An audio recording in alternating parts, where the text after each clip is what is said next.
primeiro eu queria agradecer a presença de todo mundo e também agradecer aí ao Sérgio e ao João pela disponibilidade de estar com a gente aqui essa noite e a gente fazer um bate-papo.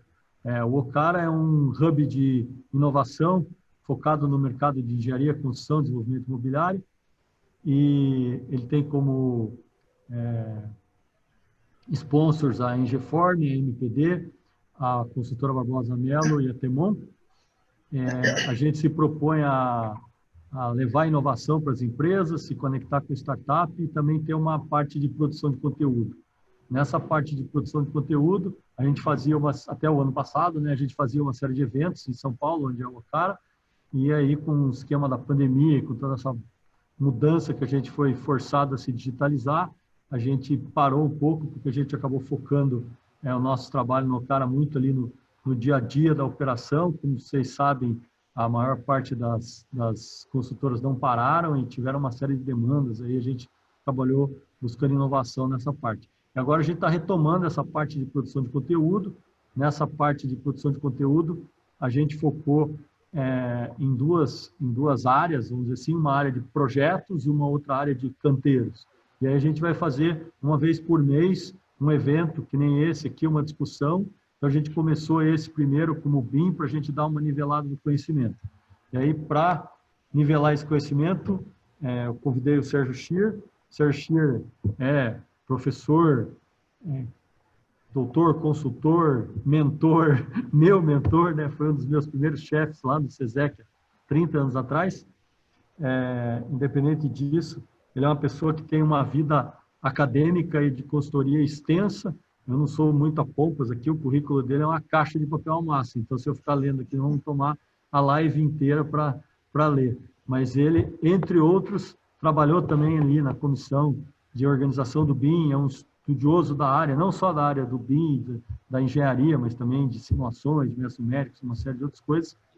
E o João Gaspar é um arquiteto formado, que estuda também o BIM, e trabalha nessa parte, fez uma tese, uma dissertação muito profunda, aí, com conhecimentos muito relevantes, que acabou, pelo que eu entendi, virando uma publicação.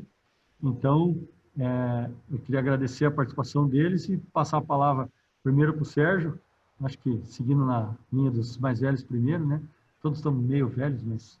E daí, acho que a ideia é essa aí, da gente dar uma nivelada no conhecimento. E para o pessoal que está assistindo, né, a ideia é, depois, se quiserem perguntas, a gente transformar isso aqui num bate-papo. Então, usem o chat ali para mandar as perguntas que queiram, etc. e tal. E a gente pede para o resto do pessoal ficar com o microfone, o vídeo desligado. O vídeo, até se quiserem ligar, não tem problema, mas o microfone deixar desligado para não atrapalhar aí a parte da conversa, pelo menos a parte inicial. Sérgio, contigo. Ok, obrigado, Magnus.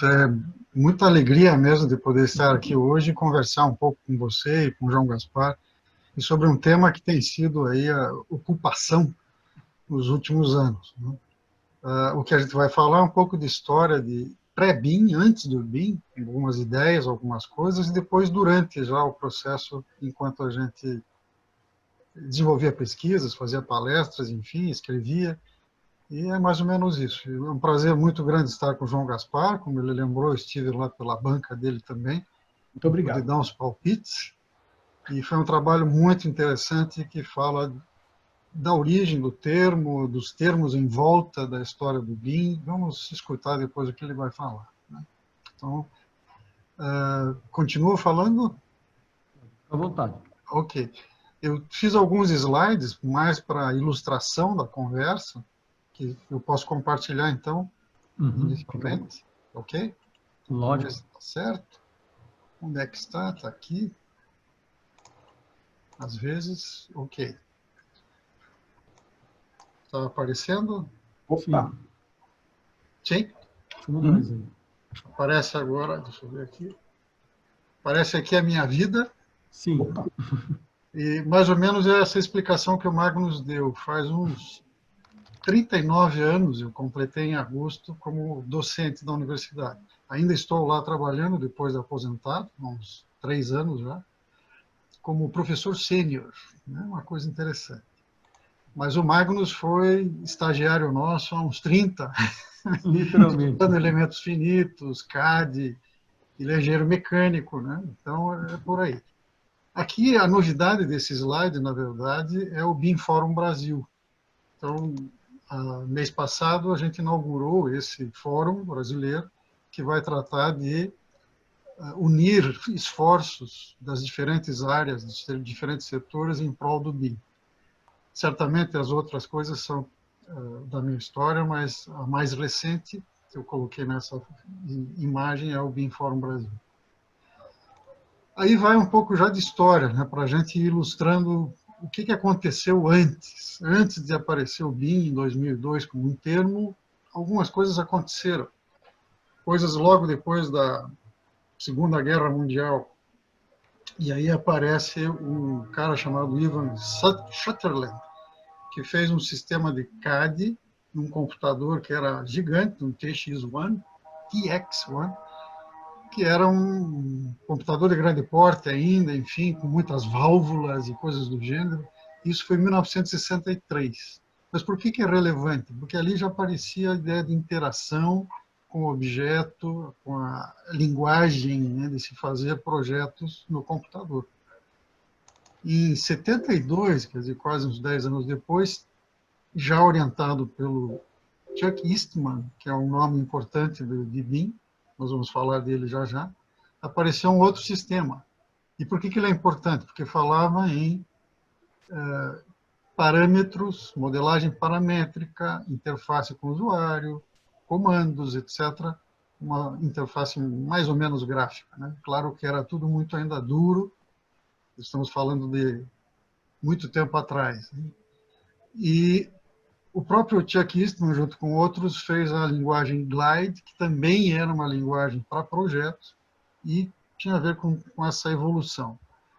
Mas antes disso, aconteceram outras coisas, né? E é interessante porque em 1945 um sujeito escreveu lá, ele era consultor do presidente dos Estados Unidos, como a gente pensa, o Vannevar Bush. Ele tem a ver com a história da internet, esse cara, né? Para a gente ter uma ideia. E em 59, o Douglas Engelbart, que é lá de Stanford, trabalhava no Stanford Research Institute, e escreveu alguma coisa sobre o intelecto humano aumentado. E lá nos textos dele, dessa época, 59, 62, 64, aparecia coisas como modelagem paramétrica, banco de dados relacional, e ele começou a usar um mouse. Então, lá no SRI, que é um Stanford Research Institute, ou Lab, tem umas vitrines e tem um primeiro mouse desses por lá, um mouse de madeira que tem a figurinha ali em cima. Se procurarem, conseguem saber quem foi o designer desse mouse. E tudo isso tem a ver com a interação que nós fazemos hoje, né? Com Windows, com janelas, com mouses, enfim. A interação era um pouco diferente. O computador pessoal é aquele ali do meio que aparece, que o sujeito pensava no computador pessoal porque punha no colo. Era uma coisa gigante. Hoje a gente põe no Ou põe o bolso. pé na mesa, né? Como pensar assim. Ou interação direto numa tela, que era com caneta luminosa e assim por diante. Então, existem influências anteriores que dão origem a esse pensamento que leva ao BIM. O Sketchpad, um sistema, um mouse que já existia antes. Depois, na década de 70, textos sobre modelagem sólida computacional, super relevante para a questão de modelagem paramétrica, variacional, etc., e assim por diante. Uma palestra que foi dada pelo professor Anumba, ele é um professor hoje da Universidade da Flórida, o Shimei Anumba, ele colocou esse slide, ou essa informação, né, deste sujeito da Penn State, da Pennsylvania State, que fez um sistema que é um sistema de otimização estrutural e que já falava algumas coisas de projeto de engenharia por computador, com parâmetros, etc. Então, não é exclusividade de um ou outro. Muitas pessoas foram conversando sobre modelagem paramétrica, projeto por computador, interface gráfica e assim por diante. padrões, né? Padronização, modelagem de produto, que é uma coisa que aparece depois. Aí, para honrar um pouco a história do Magnus de engenharia mecânica, do lado esquerdo aparece uma linha de CAD mecânico, digamos assim, e do lado esquerdo para a área de AEC, de arquitetura, engenharia e construção. Mas é só para lembrar, existe uma, digamos, uma sequência histórica de evolução, e mais ou menos as pesquisas de BIM, mais ou menos na verdade, mas que tem muito a ver com o que a gente chama de BIM hoje, é de 74 para 75, do Charles Eastman. E em 82 saiu o AutoCAD. Logo depois, sistemas que já tinham a ver com modelagem paramétrica, orientação a objetos, etc., que não se chamavam BIM, como o Vectorworks, como o ArchiCAD e assim por diante, que são softwares que ainda existem hoje, e que já eram, digamos, de um paradigma do tipo BIM. AutoCAD não. Mas, na história, lá em 2000, aparece uma empresa chamada Revit, que foi adquirida pela Autodesk em 2002 para 2003. Aí sim, alguém, num golpe interessante de marketing e alguns outros ajudando a fomentar o nome, Building Information Modeling, que é o nosso modelagem da informação da construção, que é o termo adotado pela BNT. Né? Aí está o primeiro sistema que fala das primeiras ideias concretamente, que é o Building Description System. Esse é um sistema que, em 74, no relatório de pesquisa, em 75, numa publicação, o Charles Eastman, com outros, escreveu sobre ele. E o computador que ele usava era um PDP-10. O Magnus vai lembrar do DEC-10 que a gente usava na Universidade Federal, que é da Digital Equipment Corporation, que é mais ou menos um sucessor desse sujeito aí de pequeno, era um mini computador, digamos assim. E o DEC-10 era um computador mainframe, um grande porte. Né? Mas então, existia uma série de componentes e descrições do sistema que levam muito em conta a ideia de orientação a objetos, de um banco de dados organizado, um banco de dados para engenharia, digamos assim. Isso foi feito lá em Carnegie Mellon University, mas o termo BIM não era usado. Então, a história do João Gaspar vai ser muito nesse sentido. Ele garimpou, na sua dissertação de mestrado, tudo que tinha a ver com Building Information Modeling, Building Information Model, Computer Aided Architectural Design, etc. Não vou antecipar tudo aqui, senão eu vou abafar. Mas aparece em algumas horas esse termo, né? Modelo da informação, depois modelagem da informação.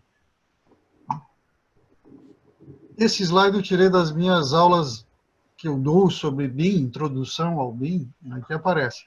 BIM como uma ideia, como um substantivo, que é o modelo, é o resultado da modelagem. A ação que a gente faz, a modelagem, é que resulta no modelo. E aí a gente pensa BIM como um processo, ou como um macro processo, enfim. Essa é uma primeira pincelada, né?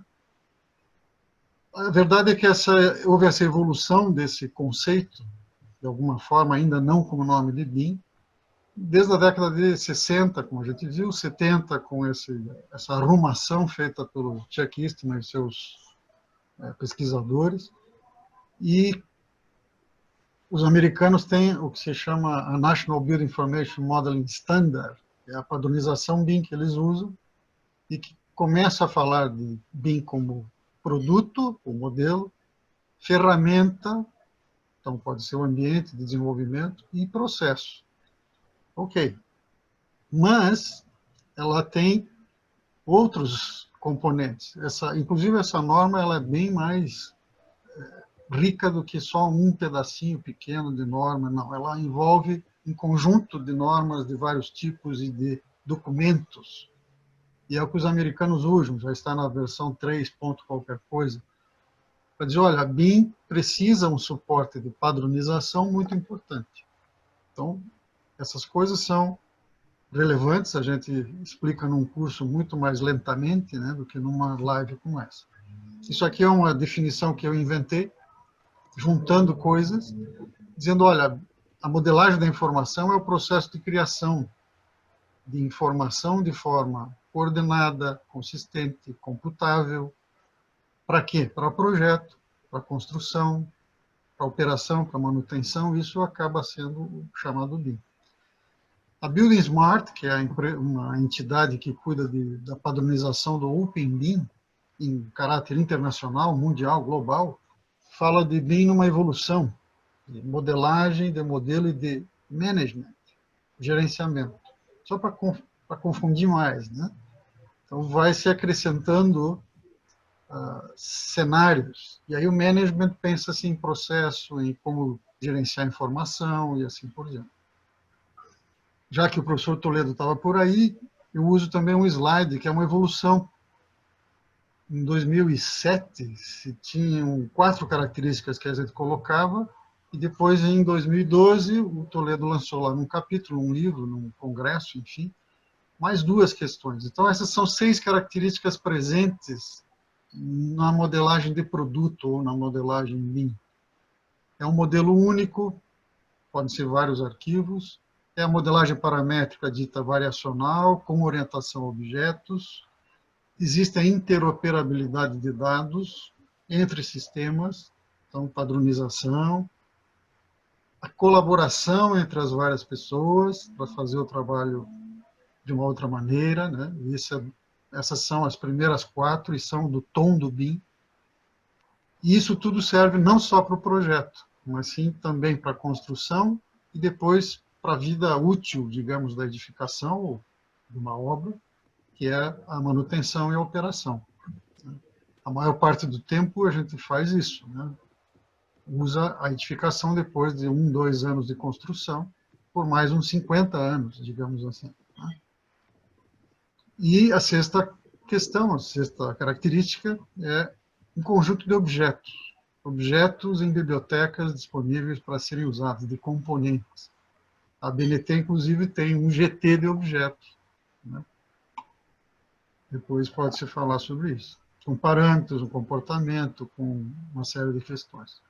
Mas, enfim, quem é o cara que é o pai do BIM, digamos assim? Entendemos que são várias pessoas que trabalharam no conceito ao longo do tempo, mas a personificação é nessa pessoa, o Chuck Eastman. O Charles Eastman, que hoje já está aposentado, não está mais dando aulas, etc., mas esteve até pouco tempo e lançou um livro em 99 com as ideias do BIM, então antes do termo, né, está disseminado, e que fala de modelos de produto da edificação. Então, tudo que a gente está fazendo vem muito da área também dos designers, né, que fazem modelagem de produto. Uma série de questões, além da parte estética. Tem um monte de outras coisas. O processo de fabricação, os cuidados com a venda, com a manutenção, etc. Vem por aí. Esse Chuck Eastman liderou lá uma primeira versão do Manual de BIM, que existe uma tradução brasileira, de 2013 para 2014. Saiu uma segunda edição em 2008 e agora, em 2018, a terceira edição, com inversão dos autores. Mas o Chuck Eastman está lá por respeito, com certeza, e por ter iniciado essa sequência. Então, essa é uma história, essa é uma referência importante.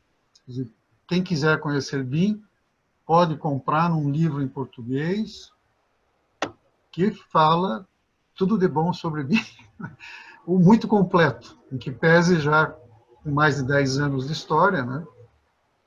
Existe uma terceira edição em inglês, já com cases novos, etc., mas não se perde nada aí na primeira edição, nem na segunda e a terceira, enfim. Aí vou com uma série de exemplos de definição, né? Então, no manual de BIM, eles mesmos, né, os autores, os 4 autores, falam: nós definimos BIM como uma tecnologia de modelagem e um conjunto associado de processos para produzir, comunicar e analisar modelos da edificação. Então, tentam fazer uma coisa chamando o BIM como uma tecnologia, não que eles gostem ou desgostem, é que lembra, então, que a tecnologia de desenvolvimento de software permitiu que tivéssemos sistemas BIM, como temos hoje. Então, é a tecnologia da modelagem paramétrica, da modelagem sólida, da orientação a objetos, tudo isso vem de tecnologia de informação, de ciência da computação, e dá o respaldo para nós termos sistemas de projeto por computador no paradigma BIM. Esse é o sentido aí desse tipo de coisa. Então, existem outros pensadores, isso aqui não é... Isso é para dar aula devagarinho, né? Opa, também não é para tão rápido. Mas existem outros pensadores, por exemplo, Tentila escreveu em 2006 alguma coisa que diz que BIM é um conjunto de processos, de políticas, processos e tecnologia, e que foi endossado, de alguma maneira, pelo Succar, e essa é a definição mais desejável num curso, eu diria, né? Essa é a definição mais respaldada, digamos assim, do ponto de vista do entendimento para BIM. Mas existe uma norma que já fala de BIM como proposta na BNT, o João pode confirmar, né? A tradução dessa norma, que é a ISO 19650, que define BIM também. Essa norma vai ser norma NBR, espera-se daqui a pouco. E diz que é o uso da representação digital compartilhada de um ativo imobiliário. Não precisava ser isso, né? Bastava dizer que era um ativo. O ativo pode ser uma estrada, uma ponte, e aí não é imobiliário exatamente, né? Mas continua sendo uma construção, para facilitar o processo de projeto, construção, manutenção, assim por diante. Na verdade, é assim, no processo, no paradigma BIM, no processo BIM, todos devem participar, todos aqueles envolvidos, todos os interessados, o mais cedo possível, né? Colaboração é a tônica, está naquelas características que ele falou. Serve para o ciclo de vida todo. E, de preferência, ali no meio aparece uma edificação que tem uma descrição padronizada de dados, de processos e, enfim, de uma terminologia. E aí aparece, novamente, a Building Smart como um núcleo importante que dá as cartas, do ponto de vista de padronização, para esses três aspectos, né? A terminologia, vocabulário, processos e dados. A estruturação de um modelo de dados que é padronizado. E já é bem antigo. Aqui é para explicar, né, dizendo, olha, o que a gente faz tem que ser fazer o quanto antes, senão a gente não tem capacidade de modificar o cenário. Eu vou gastar mais se eu tiver que derrubar uma parede, né? Então, a minha capacidade de controle vai diminuindo ao longo do tempo. BIM tenta fazer isto, fazer com que as pessoas colaborem sobre um projeto antes. E isso é muito difícil.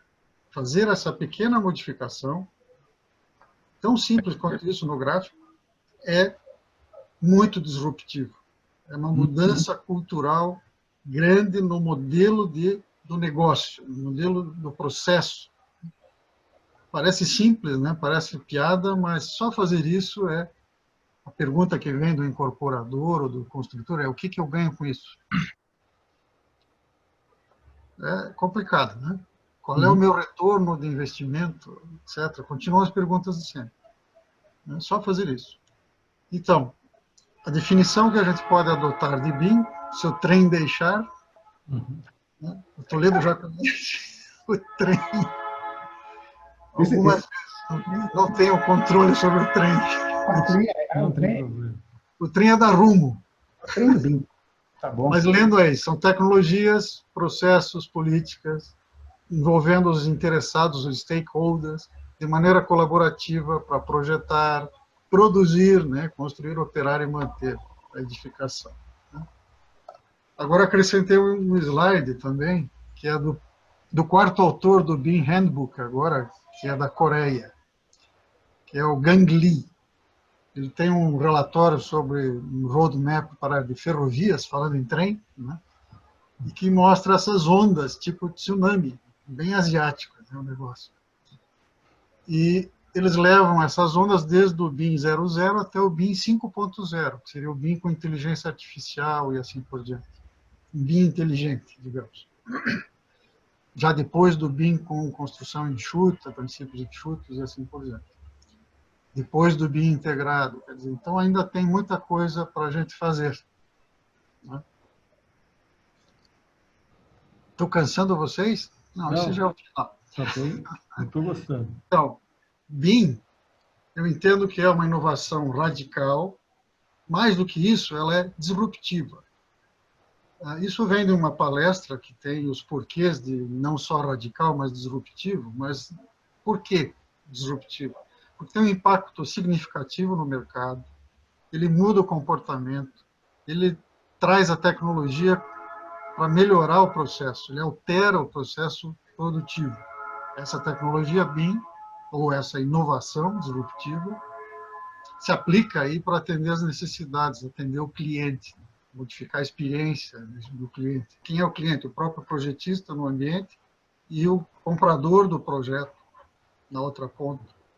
Então, várias situações. Olhando alguns manuais nacionais, diz, olha, a BIM é tão bom que simula a edificação real. Não vou falar muito, mas é importante a gente saber o que fazer. Claro, fazer o desenho, mas é muito mais importante saber como fazer a construção, o processo construtivo. E BIM leva a essa situação. Não dá para fazer projetos sem conhecer o processo construtivo. Não dá só para fazer um desenho. Eu preciso um projeto que é quase um gêmeo digital, como a gente fala hoje. Você tem um edifício como ele deve ser. No final do cenário é por aí. E o próprio Succar tem uma última definição que diz que BIM é a expressão corrente da inovação. E é isso que o João Gaspar tinha falado antes, da inovação na construção. Aderente ao que a gente está falando, e aí o interesse do Magnus em trazer o assunto também. Ok. BIM é disruptivo, porque muda o processo e muda o produto final. E não sou eu que falo, e sim muitas publicações que falam em transformação digital, inovação disruptiva, tecnologias disruptivas à luz da construção 4.0. Hoje a gente fala canteiro 4.0, habitação 5.0, existem já alguns termos. E eu acho que era isso. Tá bom? Pronto para sequência. Essa bola para o João. Ok? Posso descompartilhar? Pode. Okay. Sensacional. Tem algumas dúvidas, mas eu vou passar a bola para o João primeiro, se ele completar, e depois a gente começa o bate-papo. Bom, obrigado. Boa noite a todo mundo novamente. Obrigado ao pessoal da Carla, Marília e Magnus pelo convite. Boa noite de novo, professor Xi, né? Muito obrigado aí pela menção, né? Tem algumas pessoas que eu conheço dessa lista aqui, alguns são alunos. Eu estou vendo aqui, boa noite a todo mundo, outros não são alunos. Fico muito agradecido pelo convite, não é? E, bom, eu tenho, eu não sei exatamente quanto tempo a gente tem, porque quem já foi meu aluno sabe que se deixar eu falar... A princípio a gente tem 1 hora, mas também, se a gente quiser... não vou gastar 1 hora. Não tem problema, não. Se todo mundo sair, daí acaba, mas por enquanto né? ninguém foi embora ainda, então estamos... Tem jornal, tem novela, jogo, peraí, né? O pessoal tem coisa para fazer. Muito bem. Então, rapidamente, eu queria resumir para quem não me conhece. Eu trabalho com esse tipo de assunto, mesmo antes que esse assunto tivesse o nome de BIM, desde 1998. Então, eu dou aula disso, você considerar que isso tem a ver com dar aula de software de modelagem, de onde você pode extrair quantidades, etc., eu dou aula disso desde 98. A primeira vez que eu extraí uma lista de quantidades de um modelo foi em setembro, outubro de 98. Então, eu dou aula disso há 22 anos. A minha empresa tem algumas marquinhas, né? Tem uma marca que chama TEILAB, que é o centro de cursos. Existe há 20 anos, juridicamente há 18 anos, mas existe há 20 anos. A gente tem um outro selo que é ProBooks, não é? Que é a editora, que no começo existiu para publicar os livros, que são os guias que eu comecei a escrever quando mais novo, e a partir de um certo momento eu também comecei a editar publicações de outros autores, e continuo em busca de autores, né? E agora eu tenho uma terceira marca nessa mesma empresa, que é a Biblioteca Brasileira de BIM, que é bbim.com.br. Em algum momento eu vou pedir licença a vocês, porque eu queria pegar alguns livros para poder ilustrar a conversa. Eu acredito até que o livro ou o Proceeding, que tem aquele artigo que o professor falou, eu tenho, de 75, do Eastman, e talvez o professor tenha ali também, né? Estou vendo ali uns livros, eu já estou de olho nos livros do professor ali, né? E a gente aceita, né? Depois que acabar a parte da pandemia, da vacina, nós estaremos abertos a contribuições eletrônicas de papers e que a comunidade queira compartilhar e que tenha licença para isso, não é? Já tem gente entregando para a gente lá no bbim.com.br, é um site com nome complicado, né? Isso aqui não. E também doações de livros, revistas de CAD, livros antigos e coisa que você queria jogar fora, manual de software, pode entrar em contato comigo, porque nós estaremos aceitando de bom grado. Desenvolvemos um sistema de gestão de bibliotecas, eu aprendi muito esses últimos 6, 7 meses, a gente fez o próprio sistema de gestão de biblioteca, a gente na minha empresa é meio esquisito, a gente desenvolve os sistemas, e sempre tivemos essa pegada de computação, né? Eu acredito que isso contribua para poder desenvolver os treinamentos e desenvolver as publicações com um olhar razoavelmente crítico e sempre focado também no passado, né? A apresentação do professor Scheer foi muito legal, alguns assuntos, a linha do tempo que ele monta é muito parecida com a minha pesquisa, não é? Eu sempre tive essa curiosidade pela história da tecnologia associada a projetar e construir, e mesmo antes de começar o programa de mestrado na Unicamp, com a orientação da professora Regina Rochelle, eu já tinha, inclusive, lançado um treinamento na minha empresa, que é um curso de História do BIM, que continua existindo até hoje, né? Ele tinha 20 horas, ele vai passar para 30 horas, porque eu não paro de falar, então, por isso, ele vai passar para 30 horas. Mas não só por causa disso, provavelmente tem mais conhecimentos ali, senão ia ser não adição de horas em troca de nada. Bom, então, eu estava pensando, enquanto o professor Scheer estava fazendo a apresentação, como eu posso ajudar no tema sem ficar muito repetitivo. Tem algumas questões que talvez eu possa apresentar. Eu tenho uma apresentação antiga, do fim do ano passado, que eu realizei lá em Fortaleza, no Encontro Nacional de Ensino de BIM, que eu acho que eu posso usar para ilustrar. Alguns eu vou provavelmente pegar e abrir a tela e provavelmente eu vou colocar alguns slides. Eu não vou fazer uma apresentação sequencial, porque eu quero pensar umas coisas para o debate, vamos dizer assim, tentando complementar o que o professor Scheer estava apresentando, né? Então, eu vou aqui compartilhar, acho que já entrou, espero eu. Essa aqui é uma apresentação, mas eu vou pular. Em algum momento, se for pertinente, se houver como, eu vou ali na estante, pego uns livros e mostro, mas talvez nem precise. Então, essa aqui é uma apresentação que eu faço, só que também vai demorar 1h30, se eu for pegar, porque é a apresentação que conta a história da minha pesquisa de mestrado. Basicamente, o que eu quero comentar, que eu vou chegar já no slide que eu quero comentar, que é este aqui, é aqui que eu queria chegar, tá? Uma coisa curiosa, e não sem razão, o professor Scheer apresentou aí uma série de definições que pesquisadores, instituições, né, entidades, enfim, cunharam a respeito desse acrônimo, que é o BIM. É um acrônimo que carrega 2 termos, como foi comentado, que tem o Build Information Model e o Modeling. Então, só por aí você já começa a ter uma relação um pouco confusa com esses termos e com o acrônimo.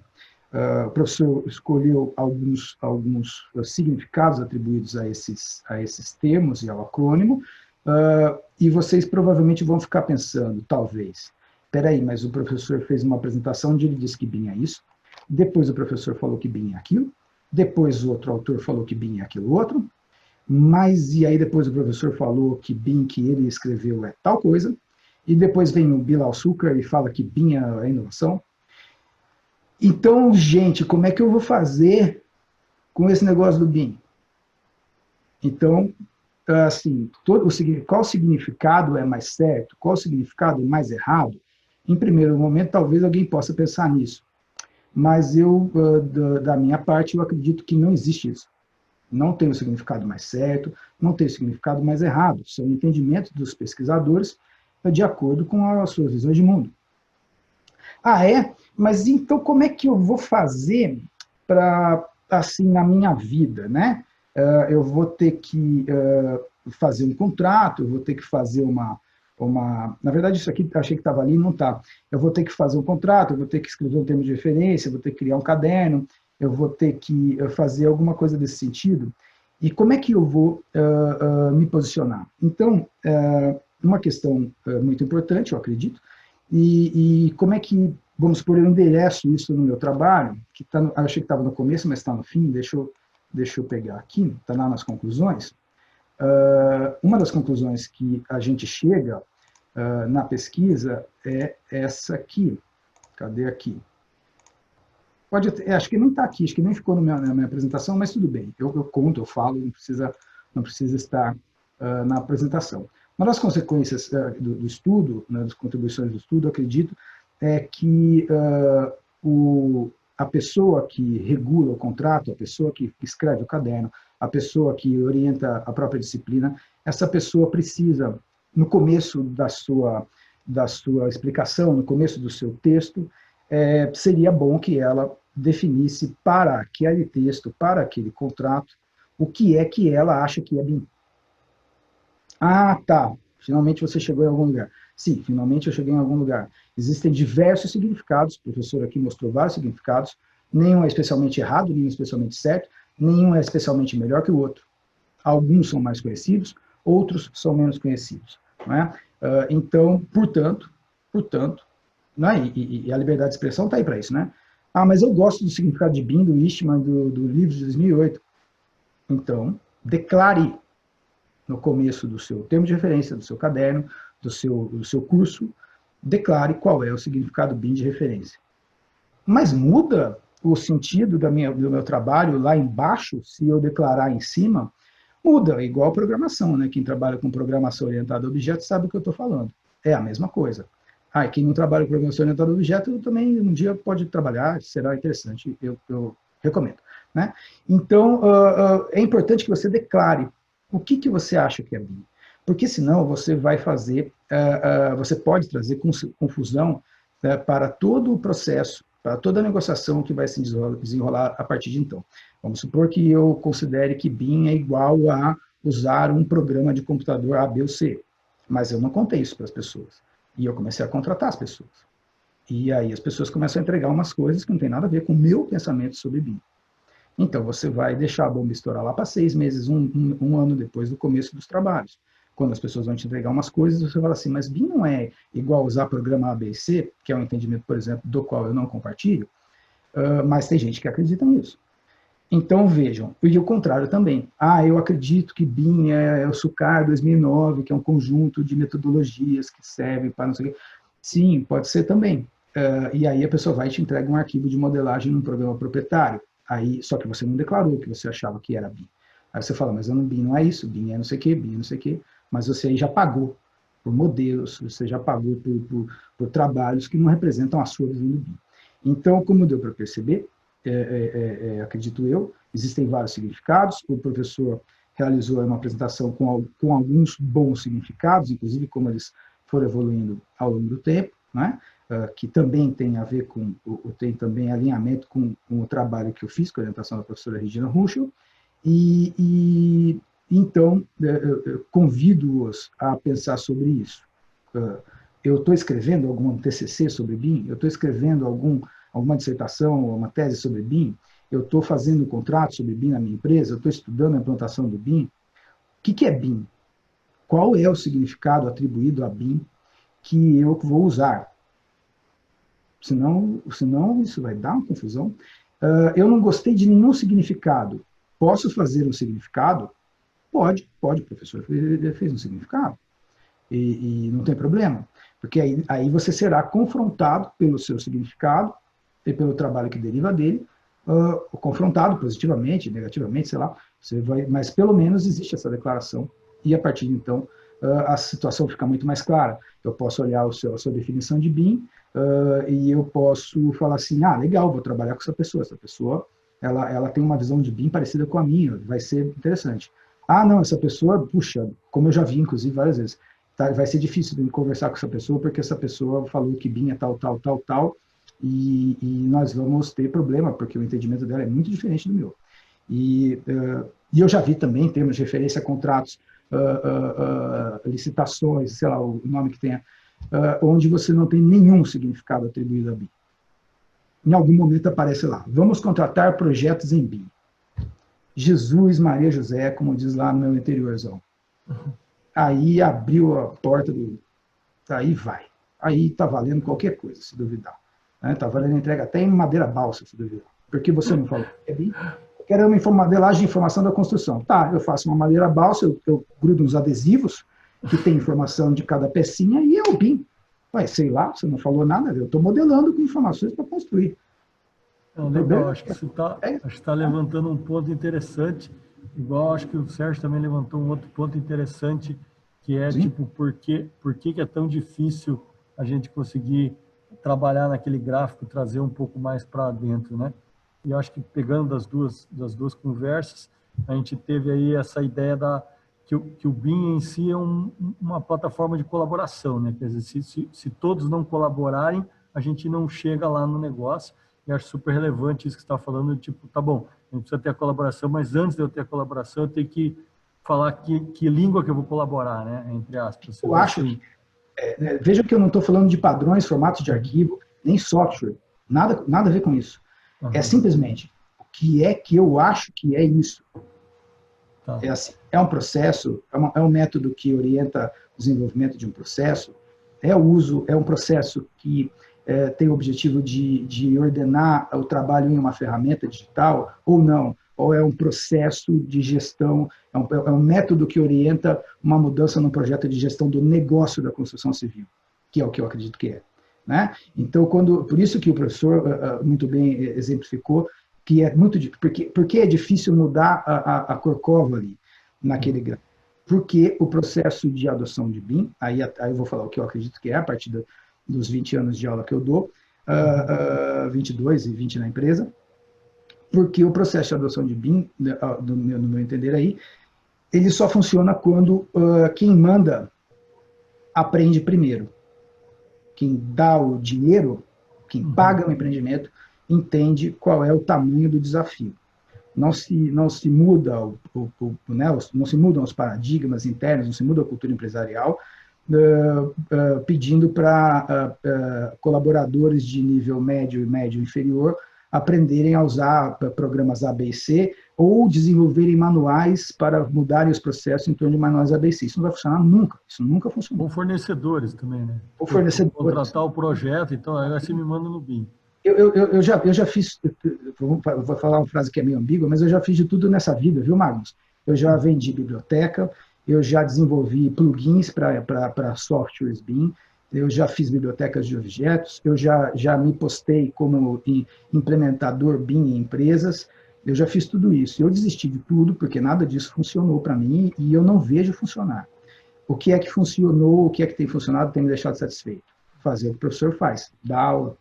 Porque você precisa ensinar as pessoas que o problema da adoção de BIM é um problema delas, enquanto tomadores de decisão, e enquanto donos dos empreendimentos. Como o professor também muito bem falou, é difícil você trazer as incorporadoras, elas querem saber qual é o retorno de investimento. Eu não tenho a menor ideia, eu não me preocupo em ficar apontando estudos que tem, né, por exemplo, do ASA, né, que tem o estudo do retorno de investimento do BIM de 2012, BIM Benefits, não sei o quê.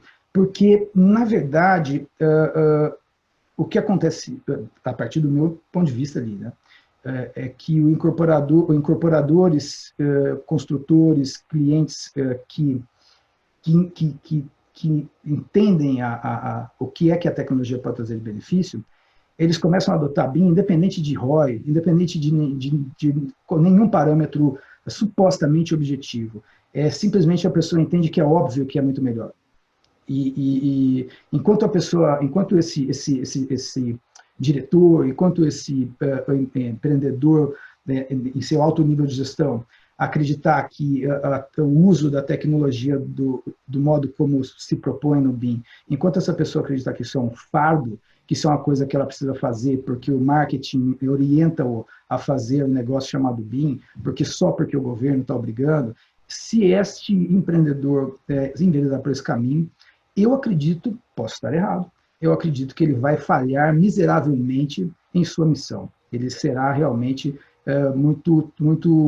ele ficará muito chateado, porque você precisa gostar, eu sinto muito, você precisa gostar da computação, você precisa achar que a tecnologia da informação é sua amiga, e não, tem que fazer esse negócio do BIM, o pessoal está pressionando, vou contratar.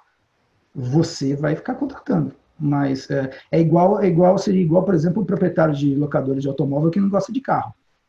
Agora tem que aprender a parte da mecânica, mas eu quero saber qual que é o ROI da minha locadora. Você fala, amigão, mas é que se der algum problema, você vai ter que meter a mão na massa lá, consertar os carros, cara. Aqui carro, aqui mecânica, eu estou vendo os gráficos aqui, eu quero saber porque o ROI, porque o retorno, porque isso. Então eu vou pôr dinheiro no fundo de alto risco. Então tá bom, então fecha a locadora e põe dinheiro no fundo de alto risco, porque você vai se divertir mais. Talvez, não sei se isso é algo meio... meio utópico, assim, para dar o norte da discussão, né? Até fiz um compartilhamento de tela aí. A gente sabe que na história da inovação, na literatura da inovação, a gente tem essa curva de adoção de tecnologia. A gente sabe que a tecnologia ela vai sendo adotada inicialmente por pessoal mais inovador, que é um pouco isso que você começou ali no começo, né? Tipo assim, eu adoto porque eu acredito, eu adoto porque eu acho legal, porque eu acho que vai ter benefício independente do cálculo, né? Aí isso. Depois você tem uma série de gente que são os early adopters aí, né? Isso aqui é estatisticamente quebrado, né? Aí isso. Você tem uma faixa ali que não tem adoção, onde as tecnologias morrem, e depois você chega no produto de massa, onde todo mundo adota. Então, sei lá, podemos pegar qualquer coisa, podemos pegar o celular, né? Pô, o primeiro celular era um cara que trabalhava com energia nuclear, né? Que se desse algum problema, tinha que ligar para ele. E hoje mas tem uma diferença, né, Magnus? Essa curva é muito utilizada por palestrantes de BIM, mas tem um catch, tem um negócio aí. BIM não é produto. Então, essa curva não se presta ao nosso tipo de trabalho. Essa curva não deveria ser apresentada, na minha humilde opinião. Por quê? Porque o BIM é uma mudança cultural, e em mudança cultural você não tem early adopter. Não existe isso. Agora, esse tipo de coisa assim, esse tipo de gráfico que a gente vê nas apresentações, no meu entender, ele tem muito a ver com a adoção do público leigo por alguma inovação que foi produzida em algum momento da história. Só que, no nosso caso, nós não somos usuários leigos, nós somos os agentes da inovação. E aí dançou, porque nós não estamos falando de usuários, porque é muito recorrente isso que eu vejo em várias apresentações e trabalhos sobre BIM. A pessoa resolve citar o Sucre, ela resolve citar o Eastman, BIM é processo, e no corpo do texto embaixo inteiro ela fala de BIM como se fosse usar um programa como o ArchiCAD, como o Revit. Ou seja, ela cita porque ela cita, ela não introjetou. E esse é um desafio muito grande. A pessoa cita porque se ela não citar, ela fica mal vista. Mas aí depois ela acha que BIM é usar melhor uma ferramenta, e ela vai também errar, porque ela erra desde a fundamentação. Então, é preciso delimitar esses espaços. O processo de trabalho baseado no BIM é algo muito, muito complexo para as pessoas acharem que essa curva ela consegue explicar, porque essa curva é uma curva de adoção de público leigo para produtos de consumo. Nós não temos, no BIM, nós não trabalhamos com produtos de consumo. O BIM é um processo de trabalho, né?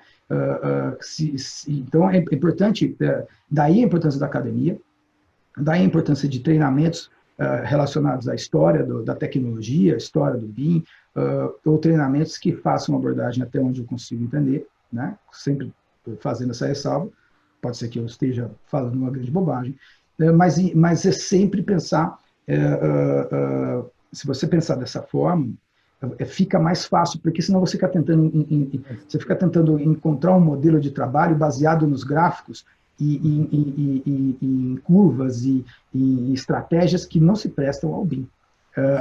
Então, é bom a gente, ao começar o aprendizado, talvez uma sugestão, seria a gente limpar muito desses conceitos, agarrar um conceito desses que o professor apresentou e ir de coração aberto, tentando entender por que é tão difícil mudar a Corcova, como o professor Scheer comentou.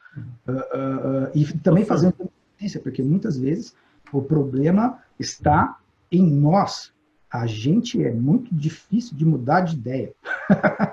Ô Sérgio, trazer o Sérgio um pouco para a conversa também. Por que você acha ali daquela parte que você colocou a Corcova, não sei se quer colocar de novo ali na apresentação? Aliás, essa tela está nem saindo nada. Deixa eu descompartilhar aqui. Quer a Corcova de novo? Não, pode ser, mas mais para ilustrar, né? Mas acho assim, por que você acha que é tão difícil a gente fazer? A gente começou a conversa aqui, mas essa mudança, por que é tão difícil trazer aquilo para antes do projeto, se, como o João falou, parece tão óbvio? Quer dizer, parece óbvio, mas ninguém faz, então talvez não seja tão óbvio. Na verdade, é porque a cultura, ou os costumes, vamos dizer assim, são de apressar. Por exemplo, eu lembro de ter visto coisas assim, de eu preciso da carga para fazer o batistaca funcionar. Mas eu não sei nem o edifício que eu vou colocar em cima, como é que eu sei a carga? Né? Eu não discutia a estrutura ainda, no seu tamanho das vigas, dos pilares, das lajes, para saber o peso da estrutura toda. E o cara já está com... Não, mas eu consegui lá, o batistaca está disponível, vai sair mais barato para mim. Uhum. Daí o cara está... Isso parece uma bobagem, mas era recorrente. A disponibilidade de equipamentos era muito restrita e levava a esse aligeiramento, né, do processo de projeto. Então o cara chutava qualquer coisa. Podia errar, né? Algumas toneladas. Põe um pouco a mais, então. Um pouco a mais era melhor, né? Às vezes era menos, aí é o problema. Ou várias outras situações dessas de decisões que foram pouco discutidas. É esse o sentido, né, da figurinha. Eu preciso gastar mais tempo discutindo o projeto antes de sair executando. Preciso detalhar mais para que, com esse detalhe, eu gaste menos recursos, eu gaste adequadamente, eu ganhe tempo no cronograma, porque eu sei o que eu vou fazer. É um pouco da história da industrialização também. Por que eu vou fazer é muito cara. Tá? E hoje, nas discussões que a gente está envolvido, né, tem 3 coisas a verificar. Uma delas é o problema tributário. Sim. Se você entrar no ramo de industrialização da construção, você paga 2 vezes o tributo. Como 20% a mais, IPI e ICMS. Se entrar o IVA, eu acho que vai ter um boom de pré-industrialização, de coisas fora canteiro, como é em todos os outros países desenvolvidos, como, por exemplo, o Paraguai, né, que tem IVA, então eles conseguem fazer uma pré-industrialização, coisa que a gente não consegue, porque a gente não é tão desenvolvido quanto o Paraguai. Porque falar da Alemanha é fácil, né? Mas o Paraguai é muito difícil. Então, mas eu acho que sim, quer dizer, o Brasil até o... vezes, né? Como a gente viu hoje no Brasil, até o passado é incerto, né, cara? Porque, assim, você viu aí a LGPD. Mas acredita-se que vai ter uma mudança tributária e que a gente vai caminhar para isso. Mas mesmo, sim, tem... O próximo debate que a gente vai fazer daqui 2 semanas vai ser exatamente sobre isso, sobre pré-industrialização e como é que isso aplica na construção. Fica aí o convite para todo mundo que está nos ouvindo aí. Depois a gente manda por e-mail, etc. Esse é um dos aspectos que está no...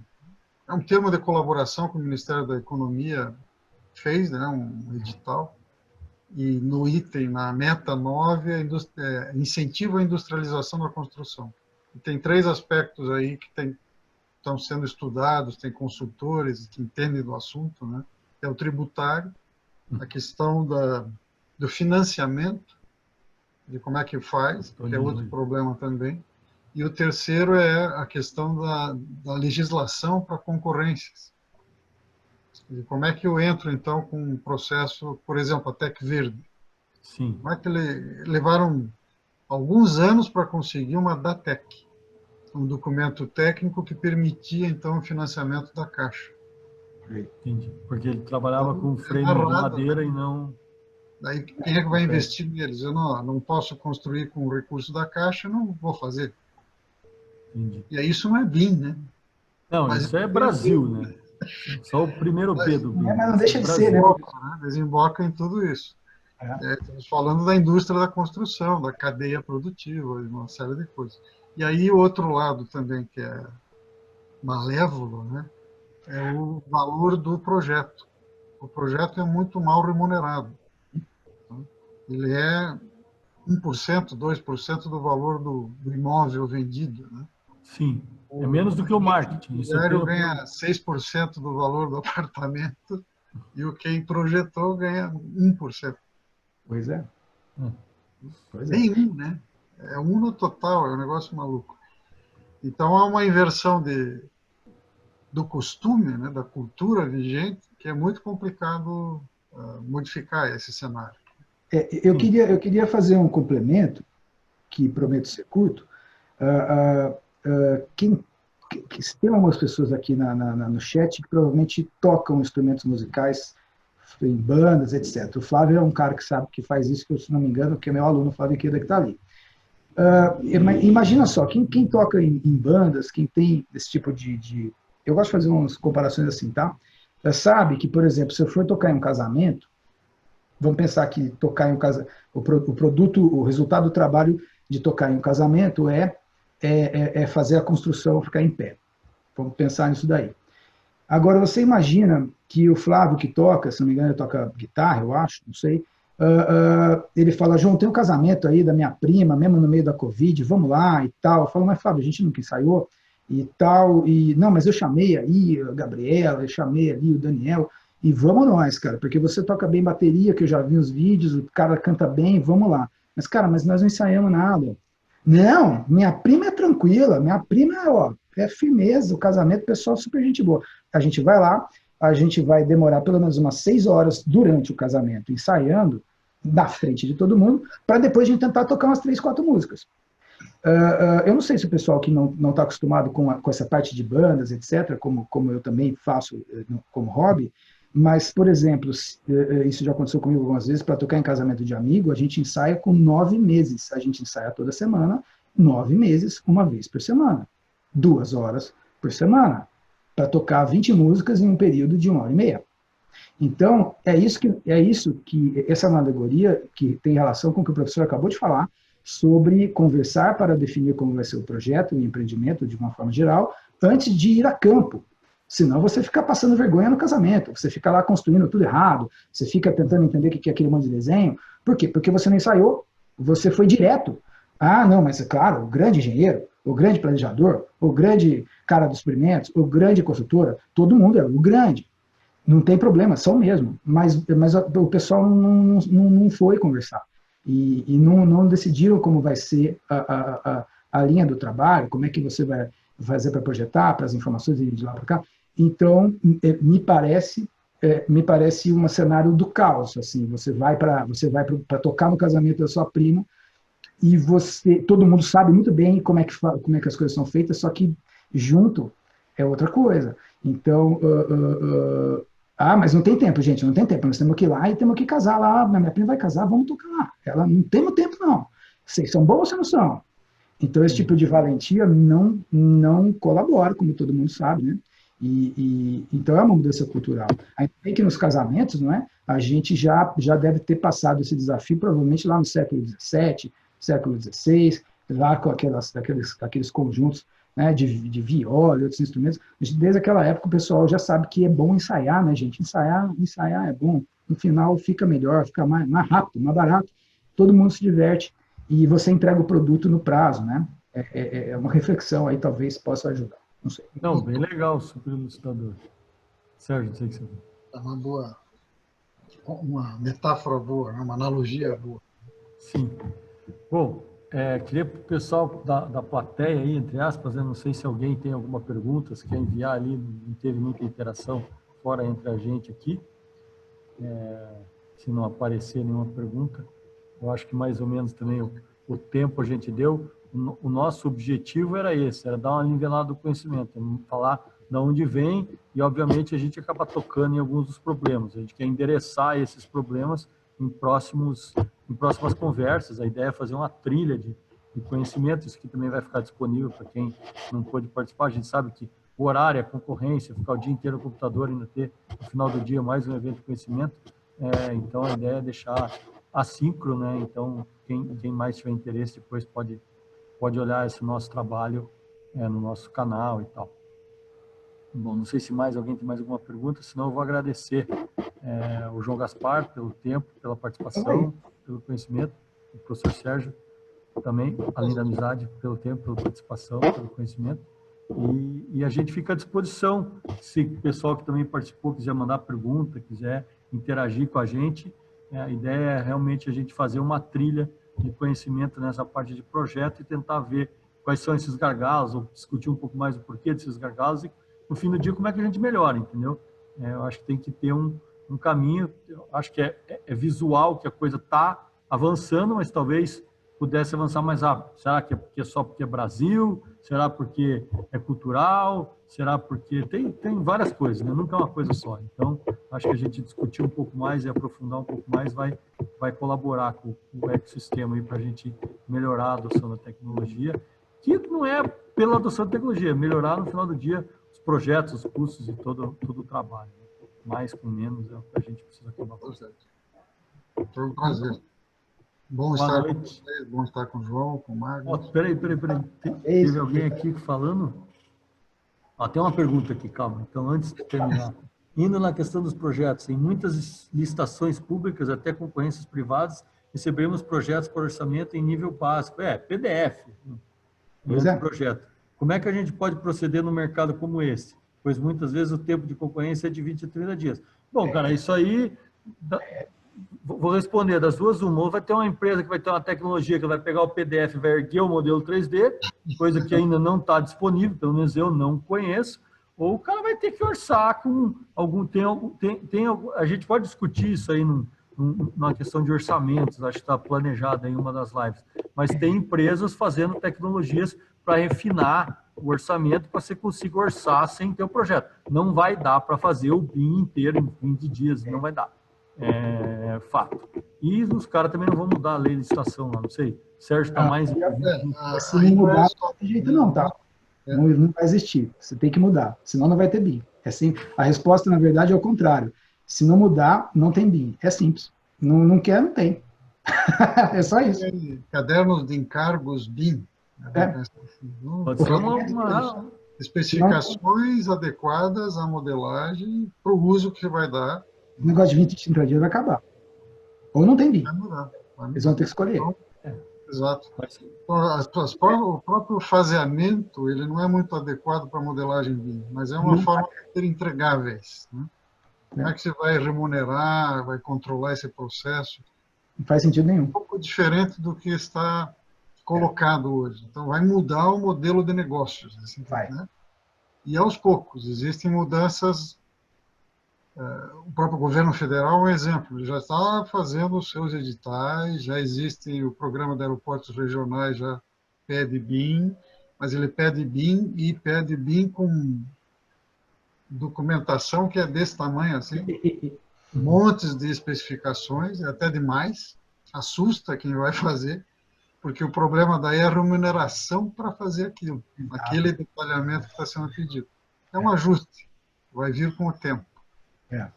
Vai dar vazio, uma hora vai alguém ganhar e ganhar no preço errado, não vai fazer, o BIM vai perder crédito, ou não. Aí temos que defendê-lo, né?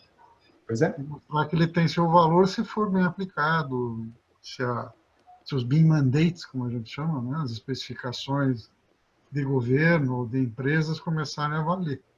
Exatamente. Saber para que você quer o BIM. É para mesmo, né? Ok. Vamos fazer nesse nível aqui.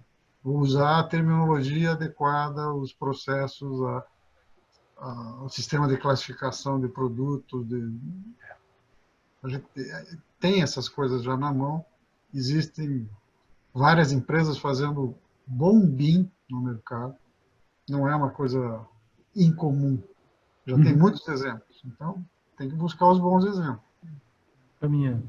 Então, legal que a gente teve pelo menos uma pergunta para interagir. E acho que isso aí soma no próximo passo da discussão, né? Como é que a gente vai para frente? É mudança. Sim. Bom, então, sumarizando, acho que foi uma aula para mim, foi muito interessante estar aqui, gostei muito, e agradecer de coração mesmo. João, Sérgio, Agradeço também, sempre à disposição. E seguimos em contato. E obrigado pela participação de todos, pessoal, a gente segue em contato. Um abraço. Um abraço, uma boa noite a todos. Até a próxima. Boa noite, até logo.